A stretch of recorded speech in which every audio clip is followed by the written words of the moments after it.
함께 봉독하도록 하겠습니다. 시작. 어리석도다 갈라디아 사람들아, 예수 그리스도께서 십자가에 못 박히신 것이 너희 눈앞에 밝히 보이거늘 누가 너희를 꾀더냐? 내가 너희에게서 다만 이것을 알려 하노니 너희가 성령을 받은 것이 율법의 행위로냐 듣고 믿음으로냐? 너희가 이같이 어리석느냐? 성령으로 시작하였다가 이제는 육체로 마치겠느냐? 너희가 이같이 많은 괴로움을 헛되이 받았느냐? 과연 헛되냐?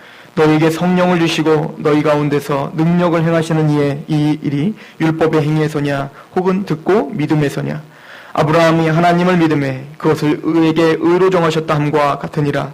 그런즉 믿음으로 말미암는 자들은 아브라함의 자손인 줄. 아멘. 우리 잠시 기도할게요.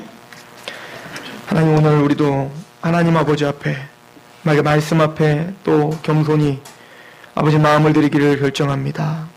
주여, 이 시간 우리에게 은혜를 베풀어 주셔서 말씀을 말씀답게 전파하고 그 말씀을 온전히 주님의 뜻 가운데서 아버지 듣고 인침받는 그런 역사가 있게 하시옵소서.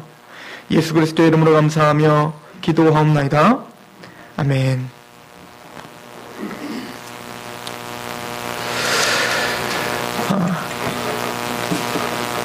갈라디아서는 사도 바울이 쓴 서신입니다. 편지죠.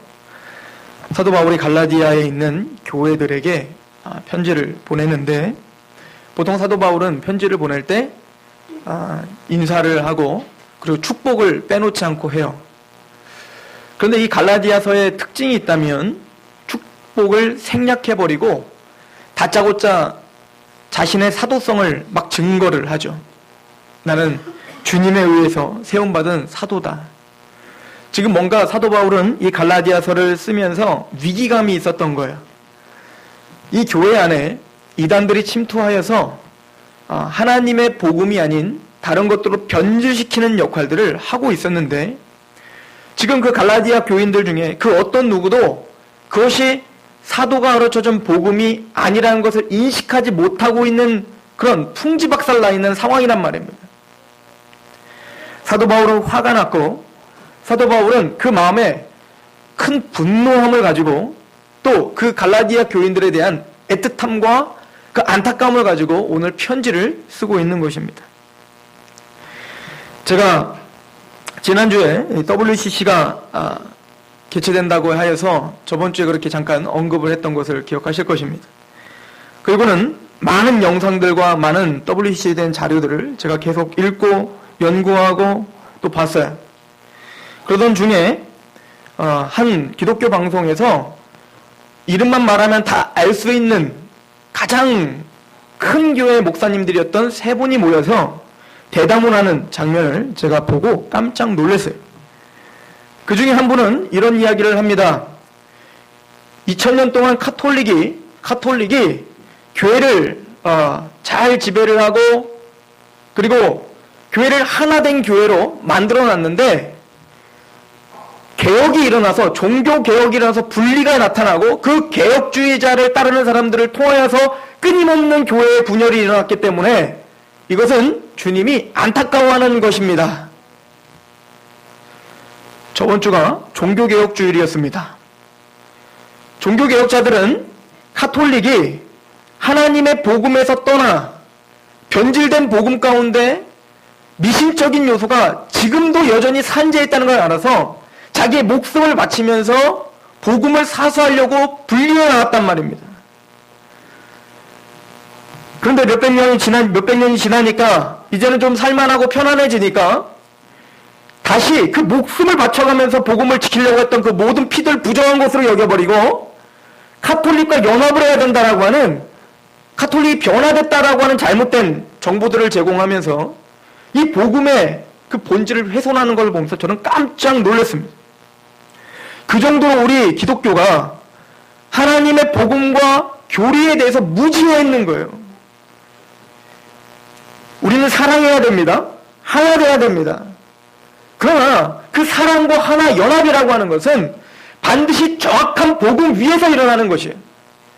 제가 어제도 친구랑 같이 이야기를 하면서 그 친구가 저한테 이런 이야기를 하는 거예요. 야, 너희 같은 목사들이나 신학자들이나 교리가 어떻고 복음이 어떻고 그러지 우리 같은 평신도들은 다 똑같아 보여. 그냥 싸우지 말고 분열하지 마라고 하더라고요. 맞는 얘기예요. 그러나 그것이 문제인 겁니다. 오늘날 기독교가 그 정도로 하나님의 복음과 이 성경에 대해서 무지해 있다는 거예요. 그래서 이것이 진짜 복음인지 아닌지조차 구별하지 못하는 거예요. 왜 교단이 나눠졌을까요? 왜 타협할 수 없는, 건널 수 없는 강이 있을까요? 사람들은 이렇게 복음, 교리, 하나님의 말씀을 주장하면 저 사람 뭔가 인색한 사람, 분열하는 사람, 이 사람 뭔가 사랑을 모르는 사람이라고 말을 합니다. 그렇다면 예수님이 분열주의자고 바울이 분열주의자인 거예요. 사도 바울은 갈라디아서 교회에게, 이건 또 세상 사람들에게 말한 게 아니라 교회에게 말하고 있다는 것을 우리가 명심하셔야 됩니다. 사도 바울이 뭐라고 하는지 보십니까? 갈라디아서 1장 6절부터 보시면 그리스도의 은혜로 너희를 부르신 이를 이같이 속히 떠나 다른 복음을 따르는 것을 내가 이상히 여겼나. 내가 가르친 복음은 그게 아닌데 그 복음 외에 다른 걸 자꾸 따르는 걸 보면서 사도 바울은 기가 막혔던 거예요. 근데 사도 바울은 격앙된 목소리로 뭐라고 하냐면 7절에 다른 복음은 없나니 다만 어떤 사람들이 너희를 교란하여 그리스도의 복음을 변하게 하는구나. 복음을 변질시키는구나. 그리스도의 복음을 변질시키면 어떤 일이 벌어지면 8절 그러나 우리나 혹은 하늘로부터 온 천사라도 우리가 너희에게 전한 복음 외에 다른 복음을 전하면 저주를 받는다라고 말합니다. 우리나 천사들일지라도 사도 바울을 포함한 우리예요. 사도 바울이 지금은 복음을 전했지만 혹시 내가 나중에 치매가 걸려가지고 이 복음 말고 다른 복음을 전하면 내가 저주받겠다라고 하는 거예요. 그 정도 철두철미하게 복음을 사수하려고 했고 이 복음을 위해서 그 12제자는 다 목숨을 바쳤단 말입니다. 다른 복음을 쫓으면 저주를 받는다. 이것은 오늘날 이런 기독교 타락할 대로 타락한 우리들에게 하는 얘기가 아니고 초대교회 때 한 얘기예요. 초대교회 때. 얼마나 초대교회 때 뜨거웠겠습니까? 얼마나 복음에 우리보다 훨씬 더 큰 이해가 있었겠습니까? 그런데 그런 교회에 사도 바울은 다른 복음을 쫓고 있다고 이야기하고 있는 거예요. 제가 보기엔 모르긴 몰라도 그 큰교회 목사님 세 분이 이 사도 바울이 오늘날 살아있다면 분열주의자라고 했을 것입니다. 그리스도의 사랑도 모르는 자라고 비판했을 것입니다. 천만의 말씀이에요. 사도 바울은 이걸 위해서 목숨을 내어 바쳤습니다. 그러면 갈라디아 교회가 얼마나 복음을 훼손했기 때문에 복음을 훼손했기에 그런 이야기를 했는가? 갈라디아 사람들이 예수님을 인정 안 했을까요? 갈라디아 사람들이 십자가 얘기 안 했을까요? 갈라디아 사람은 믿음으로 구원받습니다라는 얘기 안 했을까요? 천만의 말씀. 그런 얘기 했단 말입니다. 교회라는 곳에 예수님을 믿어야 구원받습니다. 오직 예수님만이 구원의 길입니다라는 걸 외쳤다고요. 그런데 그 교인들에게 뭐라는 거예요? 너희는 다른 복음을 쫓고 있다고. 이 얘기는 무슨 얘기죠? 너희들이 오직 예수라고 말하고 있지만 믿음으로 구원받는다고 말하고 있지만 그 내용이 틀려버렸다는 거예요. 왜냐하면 갈라디아 사람들은 믿음으로 구원받습니다 라고 해놓고는 그런데 거기 할례 하나는 좀 받아줘야 되지 않아? 라고 말했다고요. 유대주의적 기독교인들이 침투에 들어와서 야 예수님 믿는 거 그래 믿어야지 구원받지. 그런데 그거 말고 할례 하나는 더 받아야 되잖아. 할례 하나 껴넣었다고요. 예수님의 십자가 복음 외에 할례라고 하는 그게 할례가 나쁜 거예요? 아니요. 하나님의 백성의 표식이었단 말입니다. 그런데 그거 하나 껴넣었다가 사도 바울이 뭐라고 한 거예요? 저주를 받을지어다 라고 했다고요. 이것만큼 분열주의자가 어디 있어요? 아니 좀 사랑으로 용서해 주지. 아니 예수님 다 믿겠다고 하는데 거기 할례 하나 받아야 구원받는다고 하는데 그게 뭐 잘못됐어? 할례가 나쁜 것도 아닌데. 그러나 사도 바울은 다른 복음이다 라고 이야기를 하고 있어요. 다른 복음. 왜 저와 여러분들이 철두철미하게 복음을 연구해야 될까요? 왜 우리들이 복음에 대한 이해를 바로 해야 될까요?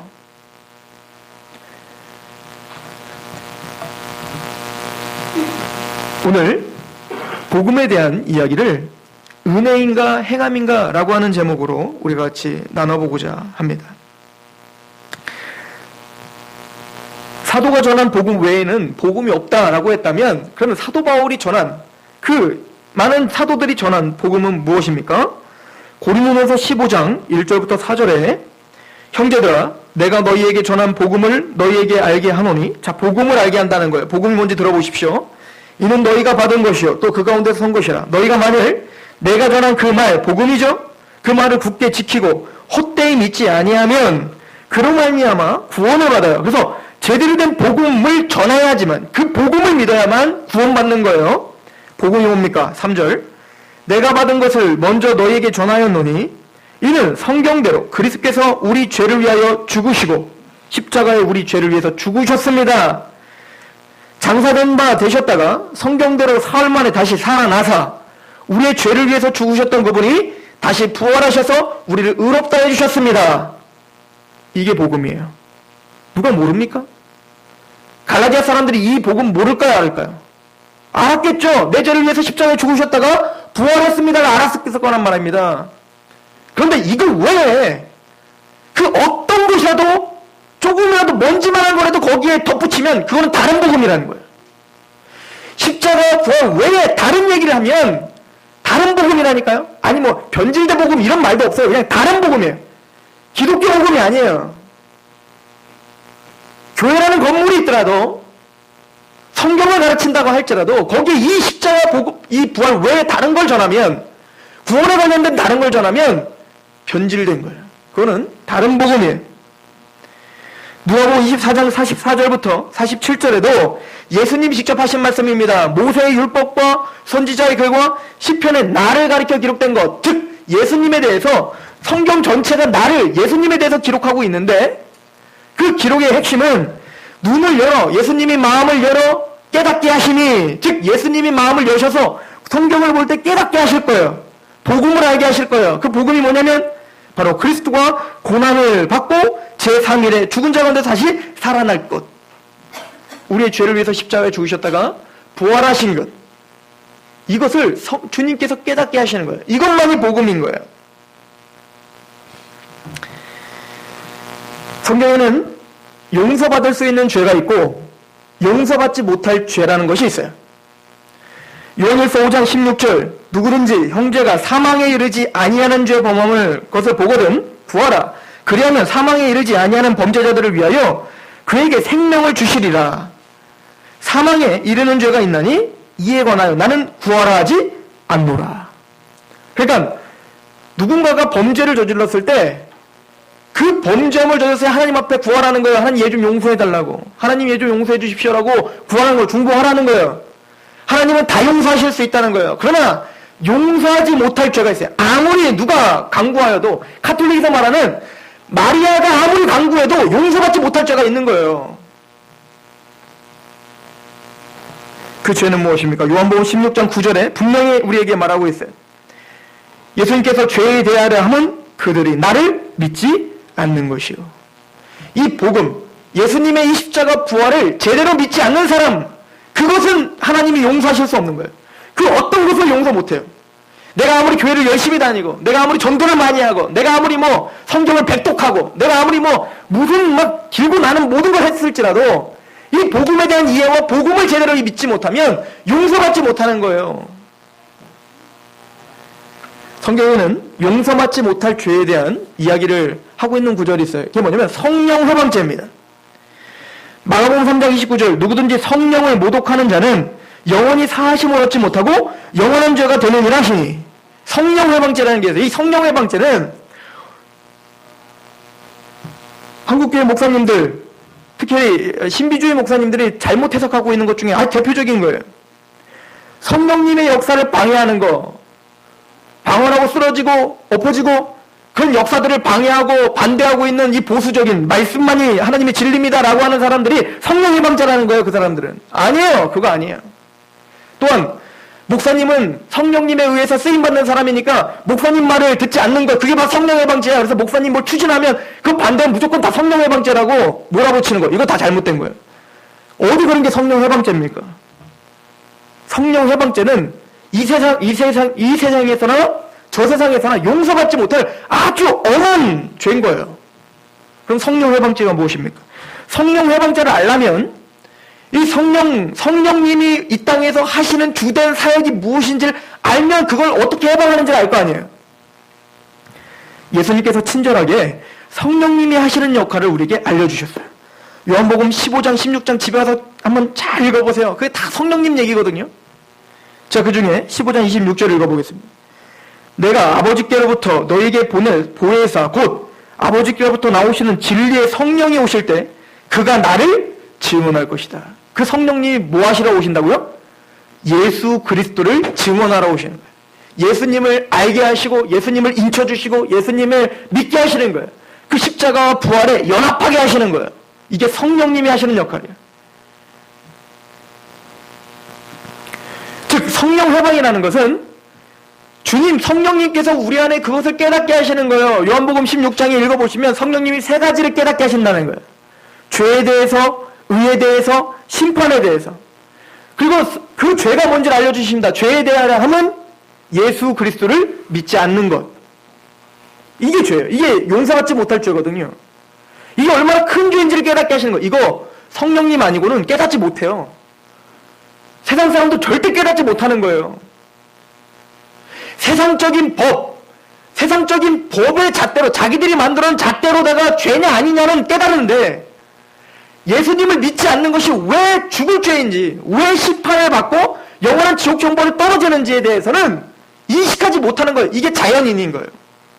성령님이 강권적으로 예수님을 믿지 않을 때 너희들은 죽을 수밖에 없어 라고 하는 것이 왜 큰 죄인지를 깨닫게 하시는 거예요. 그런데 이 사역들을 회방하는 거예요. 즉 내 마음에서 그걸 거부해버리는 겁니다. 이게 성령 회방죄인 거예요. 즉 예수 그리스도의 온전한 이 확실한 복음을 내 마음에서 거부하는 거예요. 받아들이지 못하는 거예요. 이게 뭐라고요? 성령 회방죄. 결론적으로 예수 그리스도의 복음을 제대로 믿지 못하는 것. 이게 용서받지 못할 회방죄인 거예요. 히브리서 10장 28절부터 29절에 모세의 법을 폐한 자도 두세 증인으로 말미암아 불쌍히 여김을 받지 못하였거든. 하나님이 구약시대에 모세의 율법을 지키지 않는 사람들이 얼마나 무지막지한 재앙을 받았는지 보여줬죠. 그죠? 조금만 잘못하니까 뭐 지진이 나가고 다 매몰시켜버리고 얼마나 무섭게 하나님이 쏘아붙입니까? 그런데 그 철두철미한 하나님을 보여주신 이유가 뭐라는 거예요? 오늘 설명하는 거예요. 모세의 법을 범한 두세 증인으로 말미암아 불쌍히 여김을 받지 못했거든. 그 사람도 그렇게 불쌍히 여김을 받지 못했거늘 29절 하물며 하나님의 아들을 짓밟고 자기를 거룩하게 한 언약의 피를 부정한 것으로 여기고 은혜의 성령을 욕되게 하는 자가 당연히 받을 형벌을 얼마나 더 무겁겠느냐. 즉 하물며 그 예수 그리스도를 죽이기까지 해서 내가 너의 생명, 너의 죄를 다 사해줬다. 너의 죄를 다 해결했다. 예수님이 십자가에서 부활하셨을 때 너는 이미 의인됐다 라고 성령님이 끊임없이 우리를 다독이고 우리에게 계속 적용시키고 계시는데 그거를 욕되게 하고 그것을 거부하는 것이 얼마나 큰 죄겠느냐라고 지금 히브리 기자는 이야기하고 있는 거예요.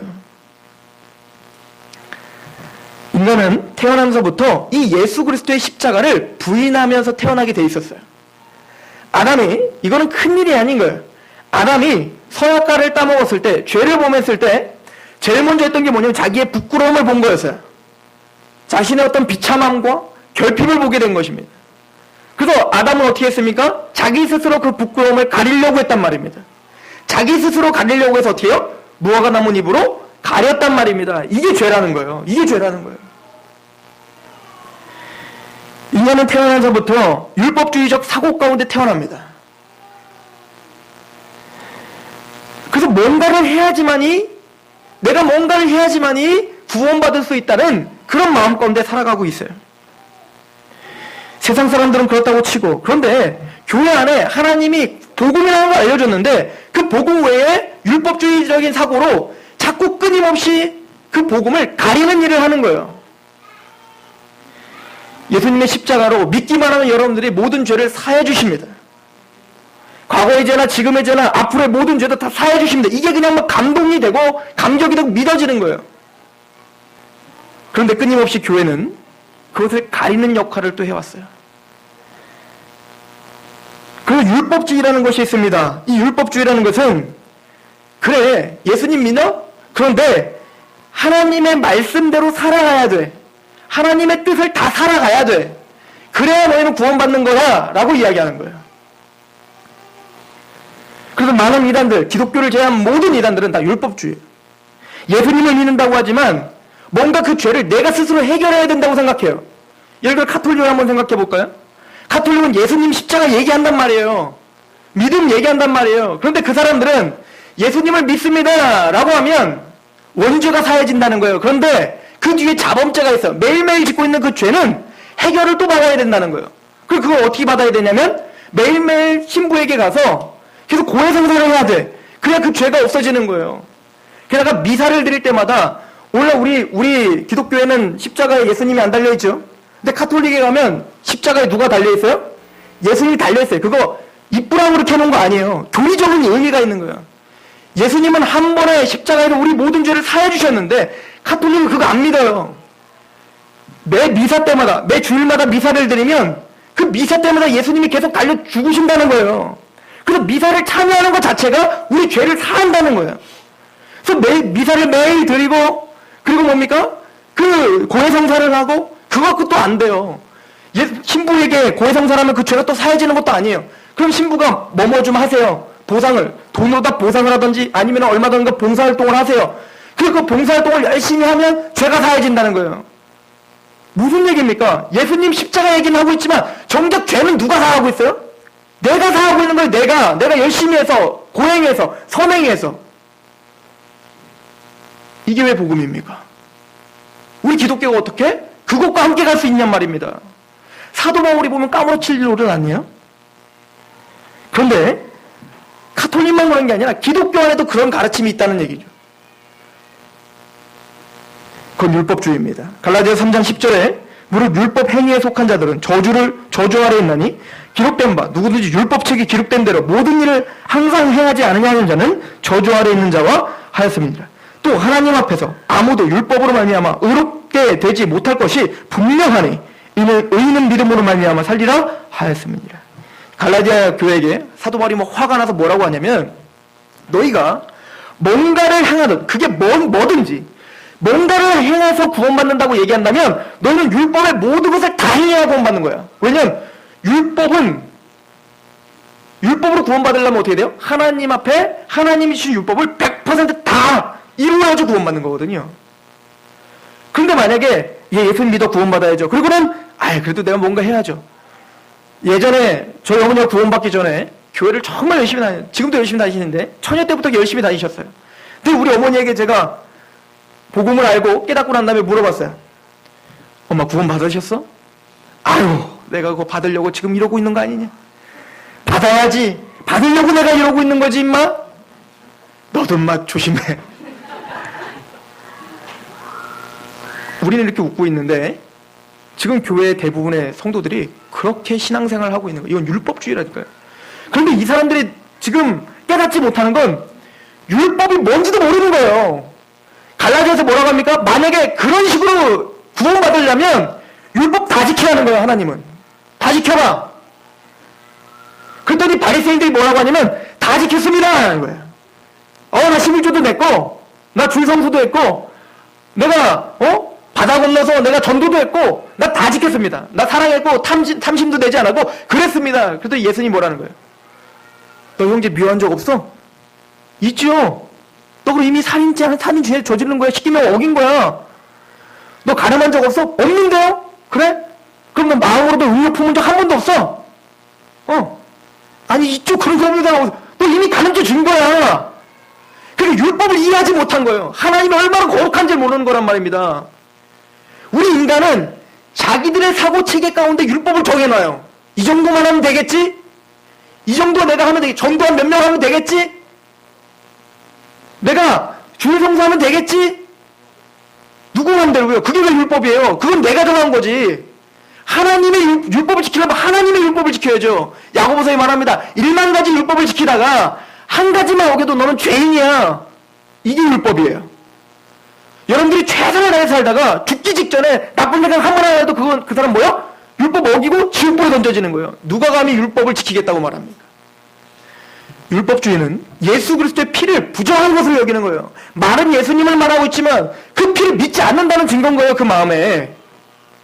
그런데 차라리 율법을 통해서 구원받습니다 라고 말하는 저 큰 믿음 교회 같은 그런 교회들은 차라리 나. 근데 교묘하게 기독교 안에 성화주의라는 게 있어요. 그건 뭐냐면 예수 믿어야 구원받죠. 맞아요. 우린 예수님 믿어야 구원받는 거예요. 예수님 피로 다 구원받는 거예요. 그렇게 다 얘기해. 오직 믿음이죠. 은혜죠. 라고 말하는데 끝에 이런 얘기를 해요. 그런데 구원에서 떨어질 수 있어요. 그러니까 믿음을 하나님이 주시는 건데 그 믿음을 내가 지켜야 돼. 내가. 그리고 하나님 구원시켰으면 염치가 있지. 그래 잘 살아야지. 구원에서 떨어질 수 있다고 가르치는 교리. 이걸 알미니안주의라고 해요. 아르미니우스주의. 이 알미니안주의도 은혜를 깃받고 있는 거예요. 오늘 그 얘기인 거예요. 오늘 본문이 그 얘기인 거예요. 우리 오늘 본문 한번 보겠습니다. 갈라디아서 3장을 한번 보세요. 어리석도다. 갈라디아 사람들아, 예수 그리스도께서 십자가에 못 박히신 것이 너희 눈앞에 밝히 보이거늘 누가 너희를 깨더냐? 십자가 사건이 너희 눈앞에 밝히 보이거늘 누가 너희를 깨고 유혹하고 너희를 자꾸 그 복음에서 떠나게 하니? 내가 너희에게 다만 이것을 알려 하노니 너희가 성령을 받은 것이 율법을 행함이로냐 듣고 믿음으로냐. 이 성령을 받았다는 것은 성령 세례를 받아요. 예수님의 복음을 들었을 때 성령님이 여러분들 안에 들어와서 복음을 믿게 하고 여러분들에게 자정하셔서 여러분들 성경 삼아주시는 거. 여러분들 성령님이 여러분들 안에 계시죠? 성령이 없으면 여러분들 구원 못 받은 거예요. 즉 그런데 여러분들이 성령님이 여러분들 안에 오셔서 복음을 믿게 하고 여러분들을 성전 삼아주신 것이 여러분들이 뭔가 행해서요? 아니면은 듣고 그냥 믿어서요? 듣고 믿음에서가 아니냐라고 하는 거예요. 너희가 한 거 있니? 아니야. 그냥 그걸 믿기만 했더니 은혜로 주신 거야. 3절. 너희가 이같이 어리석냐? 성령으로 시작했다. 이제는 뭘로 맞춰요? 육체로 마치겠느냐. 무슨 얘기죠? 예, 성령님이 나에게 믿음을 주신 거죠. 예, 저에게 구원을 주님의 은혜로 주신 거죠. 성령으로 시작했다가 그런데 구원에서 떨어질 수 있어. 내가 뭔가 육체로 행하지 않으면, 내가 뭔가 이것을 유지하지 않으면 나는 구원에서 떨어질 수 있어. 이거는 뭐예요? 성령으로 시작했다. 뭘로 마치고 있는 거예요? 육체로 마치고 있는 거예요. 이건 복음이 아니라니까요. 혹시 지금 속으로 목사님 그렇게 그냥 그렇게 그걸 쪼개가지고 그 예수 믿었다고 하면 됐지 뭘 또 그걸 또 믿었는데 육체로 했다 그러면 그게 복음이 아니라고. 아니요, 지금 속고 계시는 거예요. 정신 차리세요. 사도 바울은 이 복음 외에 다른 걸 전하면 저주를 받는다고 얘기했단 말입니다. 정신 차리셔야 돼요. 복음은 명확하셔야 됩니다. 성령으로 시작했다가 육체로 마치는 건 복음이 아니에요. 너에게 착한 일을 시작하신 이가 예수 그리스도의 날까지 이루실 줄 우리가 확신하노라. 그런데 이 명확한 복음을 우리가 배우지 못한 거예요. 그래서 한국교회가 자꾸 그렇게 휩쓸리는 거예요.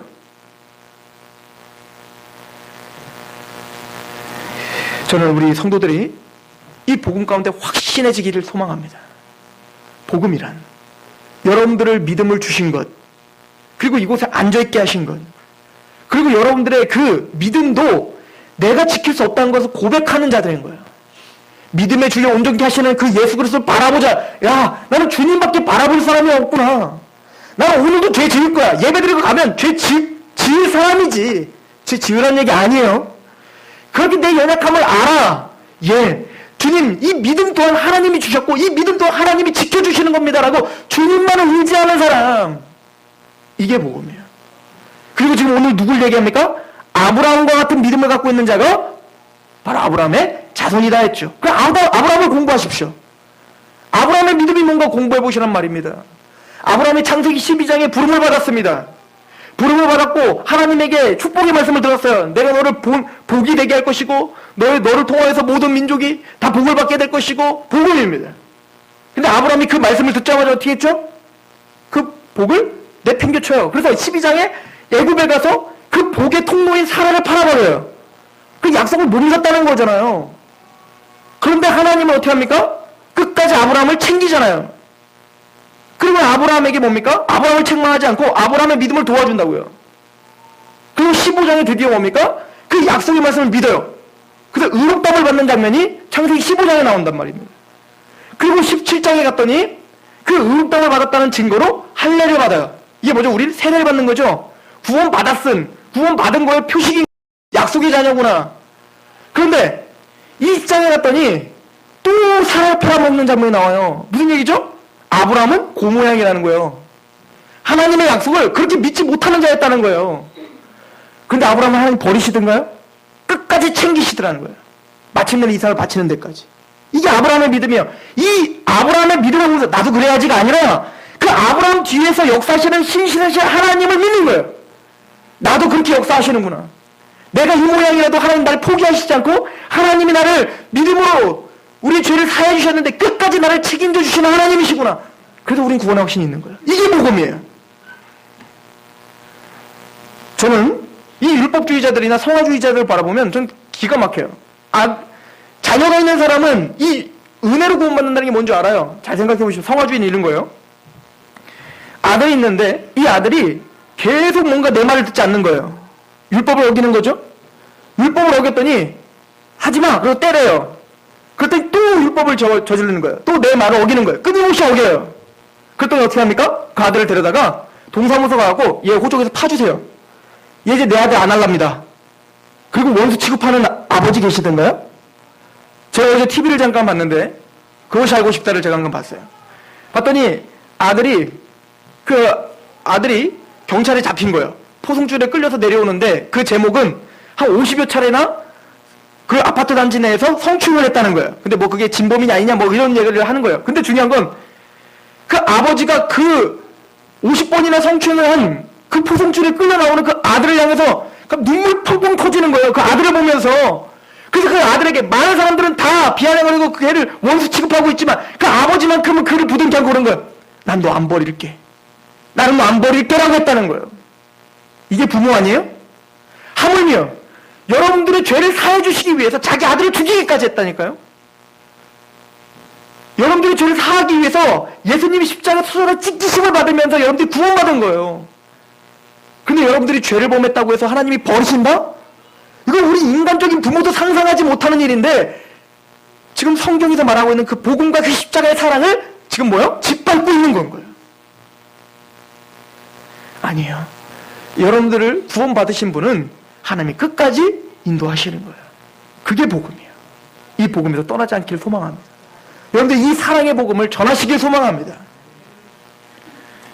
그런데 이쯤 되면 또 하나의 이단이 나타나요. 이게 무법방종주예요. 이게 뭔 얘기냐면 이게 구원파예요. 구원파. 지금 서산 안에도 구원파가 3가지 구원파가 있거든요. 권신찬 계열, 이요한 계열, 박옥수 계열. 이 3 교회들이 다 의리의리하게 짓고 지금 서산에 다 있다고요. 다 우리 교회보다 커. 그 구원파는 십자가의 은혜를 전파하는 것 같아 우리가 전하는 복음이 아니에요. 베드로후서 3장 17절에 또 그 모든 편지에도 이런 일에 관하여 말하였으되 그 중에 알기 어려운 것이 더러 있으니 무식한 자들과 굳세지 못한 자들이 다른 성경과 같이 그것도 억지로 풀다가 스스로 멸망에 이르느니라. 지금 바울에 대한 이야기를 베드로가 바울에 대한 이야기라는 거예요. 우리 형제 바울이 너희들에게 은혜의 복음을 제대로 설명했는데 굳세지 못하고 지혜롭지 못한 자가 이것을 잘못 해석했다는 거예요. 17절 그러므로 사랑하는 자들아 너희가 이것을 미리 알았은즉 무법한 자들의 미혹에 이끌려 너희가 굳센 데서 떨어질까 삼가라. 그렇다고 해서 너희가 무법방종주에 빠지는 것은 이단이라는 거예요. 난 구원받았으니까 나는 이제 아무렇게나 살아도 돼. 그리고는 내 삶을 전혀 점검하지 마라. 이건 지금 구원 못 받았다는 증거예요. 아니 아까는 뭔가를 하면 안 된다면서요. 맞아요. 구원이란 은혜로 받는 거예요. 그러나 은혜를 경험하고 진짜 구원받은 사람은 태도가 달라지게 돼 있어요. 로마서 8장 1절에서 2절 그러므로 이제 그리스도 예수 안에 있는 자에게는 결코 정죄함이 없나니 이는 그리스도 예수 안에 있는 생명의 성령의 법이 죄와 사망의 법에서 너희를 해방했어요. 맞아요. 우리는 예수 그리스도 안에 있기 때문에 죄와 사망에서 해방됐어요. 죄와 사망의 법은 뭐죠? 죄의 삭은 사망이라는 법이에요. 그래서 우리가 죄가 조금이라도 있으면 그 죄는 사망이 와서 유두미사일처럼 반드시 맞추는 거예요. 디모데후서 1장 10절 이제는 우리 구주 그리스도 예수의 나타나심으로 말미암아 나타났으니 그는 사망을 패하시고 복음으로써 생명과 썩지 않을 것을 드러내셨어요. 그래서 우리 안에 사망을 패하셨어요. 그래서 이제는 우리가 죄를 져도 사망으로 가지 않아요. 믿으십니까? 맞아요. 여러분 구원에서 떨어지지 않는단 말이에요. 이게 복음이에요. 그러나 하나님은 우리가 짓는 죄를 보실까요? 안 보실까요? 죄를 또 보세요. 그런데 그 죄가 지옥으로 가진 않는다는 거예요. 왜? 예수님으로 사망이 패해졌으니까. 그러면 그 죄가 어디로 갈까요? 징계로 간다고 성경은 반드시 말해요. 아들이기 때문에, 자녀이기 때문에 하나님의 말씀대로 살지 않는 자를 가만둘 수 없는 거예요. 왜? 우리를 거룩으로 부르셨기 때문에 하나님 우리를 거룩하게 만드시고 말 거라니까요. 또한 구원받은 자는, 예수 그리스도의 사랑을 아는 자는 내 삶을 함부로 살 수 없는 거예요. 왜? 나를 위해서 십자가를 죽으셨던 그 하나님인데 어떻게 내 마음대로 삽니까? 그러므로 이제는 나를 거룩한 산제물로 드리겠습니다. 이것이 합당한 예배입니다 라고 고백하는 게 구원받은 자인데, 어떻게 십자가의 구원을 경험한 내가 함부로 그렇게 막 삽니까? 물론 우리는 죄를 져요. 그런데 그 죄를 짓는 내 마음이 편치가 않는 거예요. 이게 구원받은 자의 특징인 거예요. 이것까지 부인해버리면 이건 무법방종주의예요. 히브리서 12장 5절, 또 아들들에게 권하는 것 같이 너에게 권면하신 말씀도 잊었도다. 일렀으되 내 아들아, 주의 징계하심을 경히 여기지 말며 그에게 꾸지람을 받을 때 낙심하지 말라. 주께서 그 사랑하시는 자를 징계하시고 그가 받아들이시는 아들마다 채찍질 하심이라 하였느니라. 너희가 참음은 징계를 받기 위함이라. 하나님의 아들과 같이 너희를 대우하시나니 어찌 아버지가 징계하지 않는 아들이 있으리요. 징계는 다 받는 것이거늘 너희에게 없으면 사생자여 친아들이 아니니라. 우리를 거룩으로 하나님은 몰아가실 거라고요. 구원받은 자는 하나님 아버지에 대해서 사랑을 알아 그렇게 깨달으며 그렇게 내 삶을 처복종시키는 사람들인 거예요. 이게 성수가 아닙니까? 물론 구원 처음 받으면 천방지축일 수 있어요. 제가 그랬어요. 저희 어머니한테. 우리 어머니한테 꼼짝 못했어요. 왜? 그 이유는 하나 율법주의에 제가 빠져 있었기 때문에. 뭐냐? 엄마한테 말 잘못 안 들으면 그 매가 무서웠거든요. 그런데 제가 진짜 아들이라는 걸 인식하게 되니까, 그리고 우리 어머니가 나를 어떻게 키웠는지 인식하게 되니까, 누가 시키지 않아도 저를 우리 어머니한테 일주일에 두세 번씩 꼭 전화를 해요. 또 우리 어머니가 뭘 좋아하는지를 이미 알아. 제가 그걸 해드리려고 노력해야 지금 철들었죠? 구원받은 자가 정말 그런 태도가 없을까요? 주님께서 기뻐하실 것이 무엇인지 시험해보라. 주님이 나를 위해서 진짜 기뻐하실 게 뭘까 생각 안 할까요?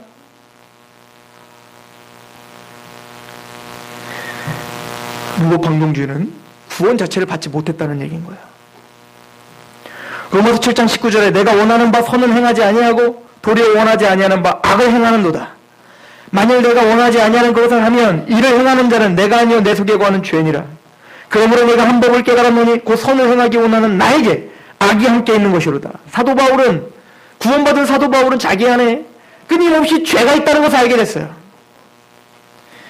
22절 내 속사람으로는 하나님의 법을 즐거워하되 내 지체 속에 한 다른 법이 내 마음의 법과 싸워 내 지체 속에 있는 죄의 법으로 나를 사로잡아 오는 것을 보는도다.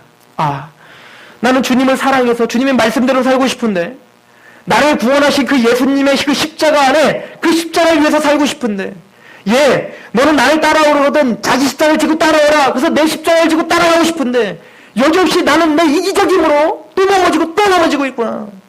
나는 이 사람을 용서하고 싶은데 용서하지 못하는 내 마음에 들끓는 마음이 있구나. 내가 예배 가운데 정말 우선순위를 이루고 싶은데 또한 이 세상의 유혹이 나를 심히 잡아 끌어가 내가 오늘도 실패했구나. 오라, 내가 주님을 찬양하며 그렇게 살아야 되는데 내 마음에 끊임없는 그 죄의 그 유혹이 나를 또 무너뜨렸구나.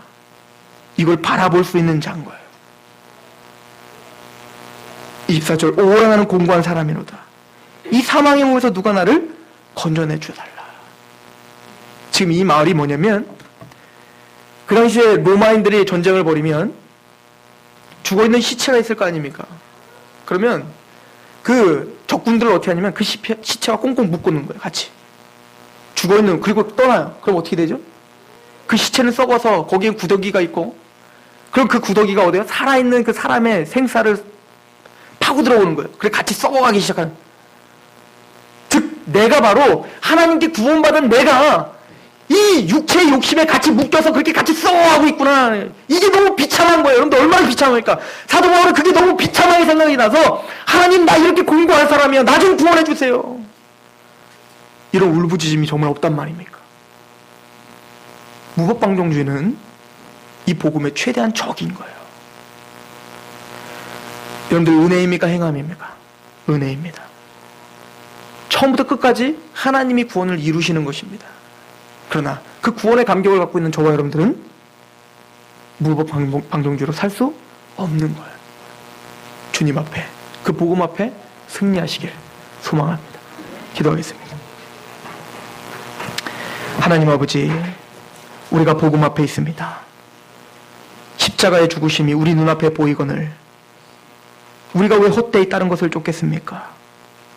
이 십자가의 사랑을 전하겠습니다. 이 복음 앞에 우리 마음을 평안하게 잠재우겠습니다. 그리고 그 복음 앞에 내 십자가를 지고 따라가겠습니다. 주여 오르는 오라 공고한 사람들이 오니 우리를 이 사망의 몸에서 건져주시고 매 순간 죄에서 쓰러지는 우리들을 불쌍히 여기신 하나님께서 우리의 마음을, 우리의 생각을, 우리의 행동을 지켜 주옵소서. 예수 그리스도의 이름으로 감사하며 기도하옵나이다. 아멘. 우리 하나님 앞에 찬양합시다.